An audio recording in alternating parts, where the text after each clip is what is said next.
Hello, everyone. This is Chala coming to you live from Toronto. I am the CEO and founder of the Repositioning Expert. This is Tuesday Tea Time with Chala. I'm having my typical protein drink. I'm not in my typical couch because when I look back at some of the episodes, it truly is much darker. So I think this is a much lighter. Like you can see more light. There's more light coming in from the window, and yeah, it's just a better spot and you get to see my little baby, who is not a baby. We were in Houston last week. We were away because Logan was off school, and gosh, we did everything there is to do. We've went to every museum. We saw every attraction. We went to the biggest mall, and it was so much fun. It was like around, well, in Canadian degrees, it was like 23 degrees. So it was great. And then we come back here this week and there was like a snowstorm, like a squall yesterday. So that was lovely. But let me just take a sip. Now, I came back with a cough. So like I have these while I'm talking. So if I start hacking, I'm going to have that. And hopefully I don't spit it out while I'm talking to you. Isn't that lovely? Okay, well, speaking of no-nos during conversations, while we'll be talking today, my topic is 3 no-nos during sales conversations. I often talk about sales conversations, and I was looking up some research around sales conversations, and what I ran into was some recent research in Psychology Today, and they were actually talking about just 6 general conversation trust breakers that break the connection. And I thought this is also a very good topic. So I bridged between the two, and I'm going to tell you about what are the 6 things that you need to watch out for when you're talking to anybody, whether it's internal, external, it's a prospect, it's a networker, or it's someone that works for you, maybe even family.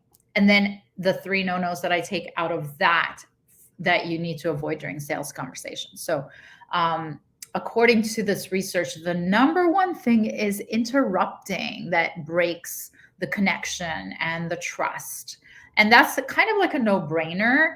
And I remember one of the sales coaches that I had hired had like only listened to the first 2 minutes of my call with, on a sales call. And he had said, well, there's no trust here because you've interrupted. Now, I have since learned how to turn that around. And I'm going to share that with you because it's actually one of the 3 no-nos during sales conversations, has to do with that topic. But, not a surprise that interrupting really breaks the connection and breaks the trust. So try as much as you can to listen.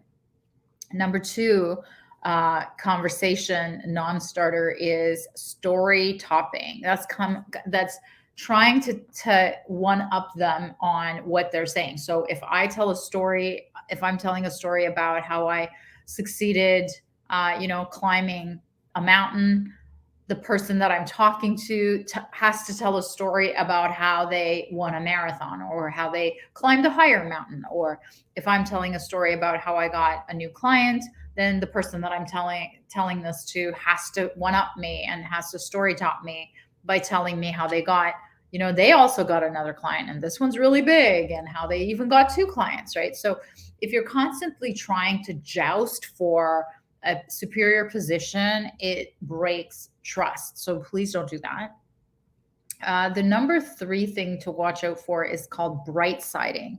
And I've been guilty of this because, it's just the way that I look at the world is, when I was hit by a car and had an accident, I think it was like $20,000 worth of damages to my X4 during the pandemic. It was amazing because I got to drive a brand new X1 for like a month while they fixed it. So I always look at the bright side of what's happening. I had a rental property that was damaged like right around that time. So it was all during COVID.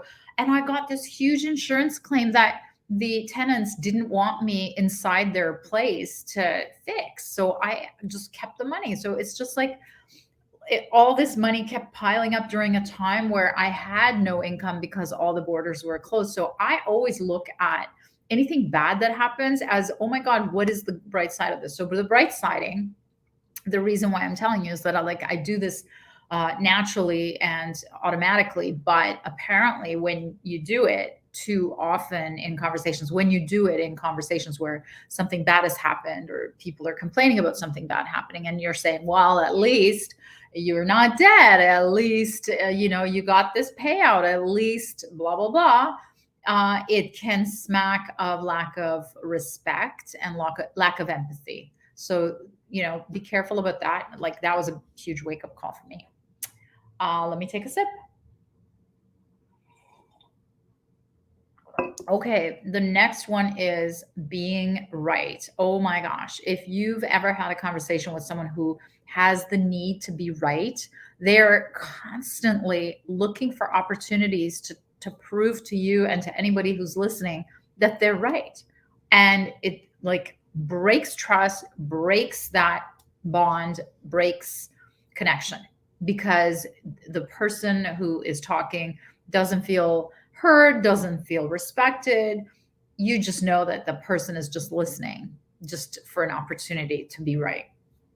The next one is a little bit similar. It's called the being all knowing. So if are this, yeah, I know that. Yeah, I know that. Yep. And in fact, I know how to do that better. And in fact, so like it's just all ego based, ways to talk and to engage in a conversation. So don't do that. That breaks trust, breaks connection. And the last one of the six conversation, trust breakers, according to this research, is advising. So even people pay me to advise, right? People literally pay me money to advise, and a lot of money. But even when I'm offering advice and it's my subject matter, like I'm an expert in this, and I know 100% that the person who's telling me things that I don't agree with, because I know I have like 40 years of experience in this, right? So even then, I have a way to position what I'm thinking and saying in a way that doesn't look like advising. I say something like, that has not been my experience. Let me tell you about a story of how I, ran into this, and take whatever you can from it. Let me put it on the table. You take from it what you want, kind of thing. All designed to build that trust, that empathy, that connection.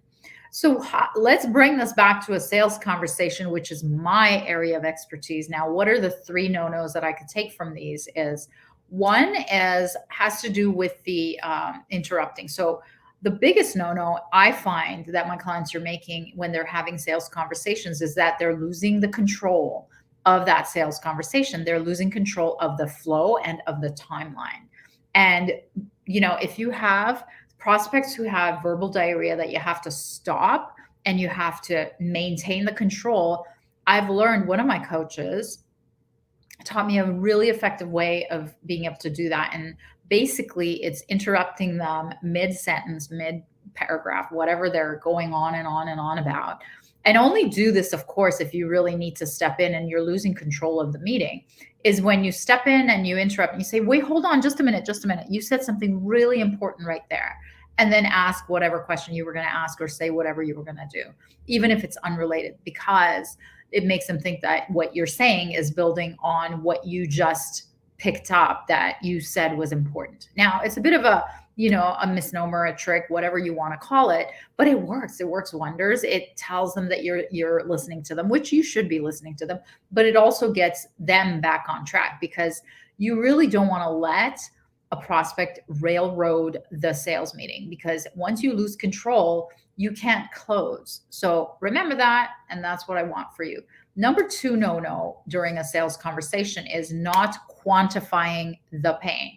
So for example, I recently had a sales conversation with a prospect, and and I asked him, what do you think is the gap, the value of the gap that, you would have delivered if you were working with me? And he, named the number, and he literally thought about it. He knew what his achievement would be in the next year, what his volume would be in the next year. And then he took a 30% of that based on what we had talked about, which was, missing his strategy, missing his messaging, missing a streamlined, cohesive message to go out there. And so to him, that number was $3 million. And then when I asked him like to quantify it versus what my programs cost, I was able to then work it back to an ROI for him. So if you are holding sales meeting conversations and you're never asking people to quantify their pain and to quantify the gap between where they are and what where they want to be and why they would hire you, is you have to quantify that gap. I hope that makes sense. So the number 3 no during sales conversations is not leaving with a next meeting date.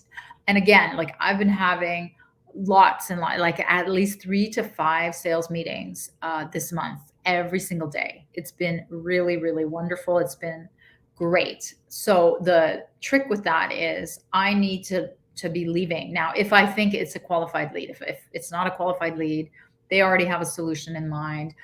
There's no fit. They have no budget.